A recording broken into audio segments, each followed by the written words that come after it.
made the decision to take his own life.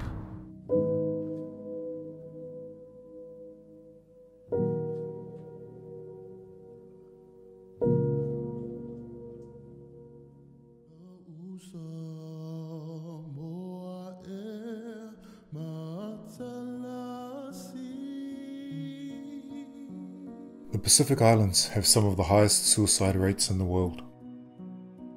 And with much of the world in lockdown due to the COVID-19 epidemic, mental health issues are on the rise.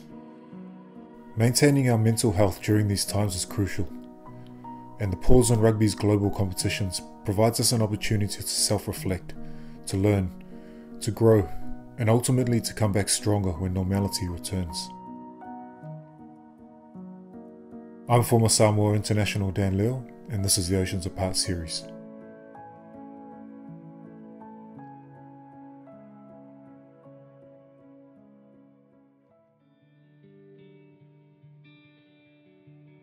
I remember sitting on a bus on the way to Eden Park, and I just remember thinking at the back of the bus there about how much I was looking forward to the last 2-3 minutes of the game. That's all I could think of, and I noticed that that's all I was thinking about most of that season. I think the pressure really came after I'd made the All Blacks. I think once I got to around the professional level, you know, and things that are going out in the media, all of a sudden you feel like the whole country wants you to be this good or this person, this type of person. So I guess that's when the pressure really mounted for me anyway, and it was quite a difficult thing to handle. You know, I didn't tell anyone about it at the time, but I didn't feel it was. I needed to share that with anyone as well. Islanders aren't afraid of showing their emotions, you know, especially happiness and love. And you know, once someone cares for you on the islands, they really care. And yet there is that other opposite about asking for help and wanting to reach out when things aren't going well. When you're not in your normal culture, when you're in a foreign country, that you just will feel helpless and you feel like you're drowning. I think they just don't have anyone to talk to, anyone that can relate. As Islanders, we're very proud people as well. We don't want to inconvenience someone. You know, we don't want to be asking.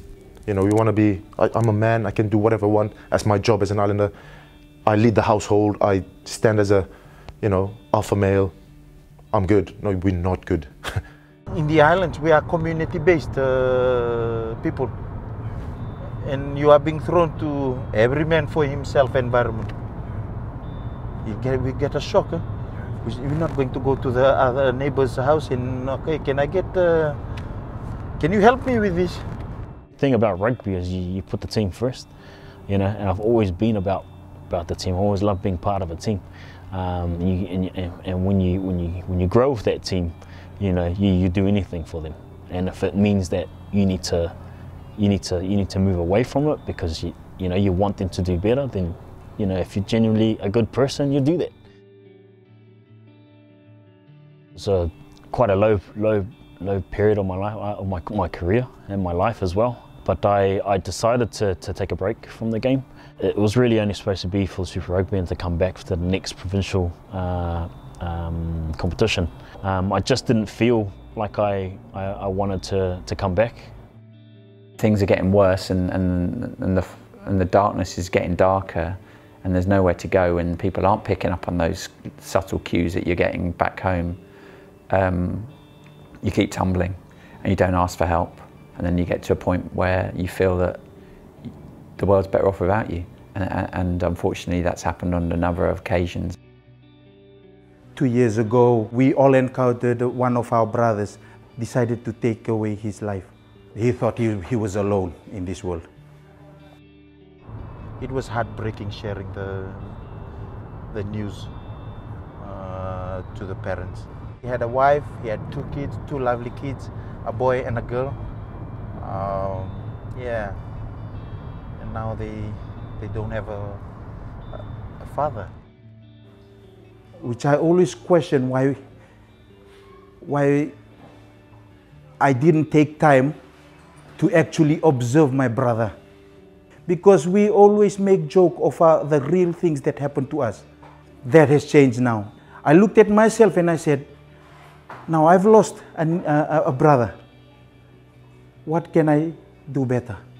The boys won't tell you if anything's going wrong, because they'll just nod their head and say, yes, everything's okay, because they don't want to have any sign of weakness. They don't want to argue with you publicly.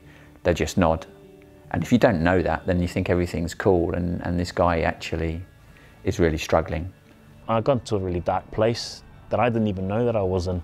I went to a place where I was doing some really bad things. I was way overweight. I was about 120 kilos from playing at about 98 just the season before, you know. But I woke up and I didn't think anything was wrong. You know, I didn't even think to go back and play for a long time. I had this thought in my head that, oh, I'll go back eventually. I will go back. And when I look back now, I didn't actually notice, but I was only 25. I know Islanders who, when they drink, emotionally they break down, because that's the only way they can cope with. That's a coping mechanism. And I've seen it on the villages. They don't even need to say anything because of the incredible emotional intelligence and awareness in the village, where they pick up on your feeling, you know, and you know if you're not feeling great or something's happening. They don't need you to sit down and ask to have a one-on-one and start filling out questionnaires, or let's try to like unpack your feelings. Doesn't matter in the villages. Everyone knows it, and you don't have to almost be as vocal about it.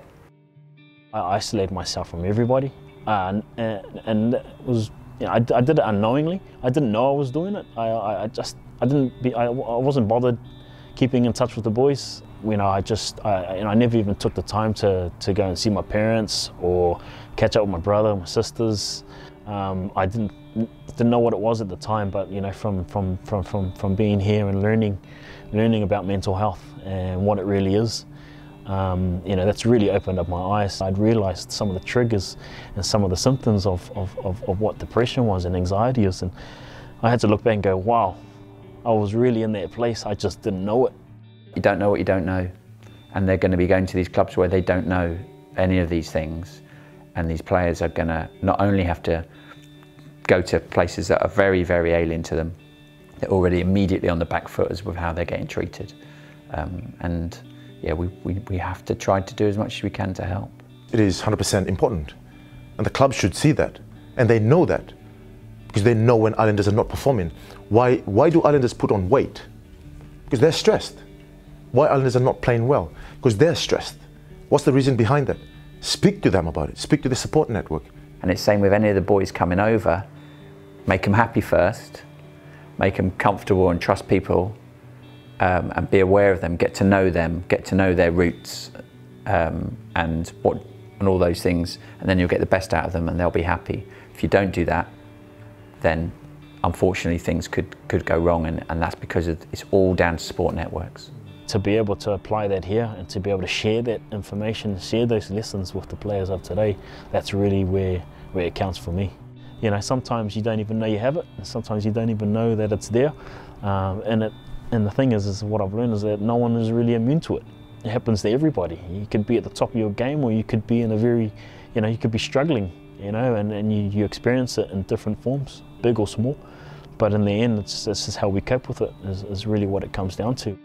The PRPW is scratching the surface, but I think, you know, once we penetrate the whole bubble and people are aware and more confident that the support network is there and they're there to help, that's their job, then that's when the ball starts rolling.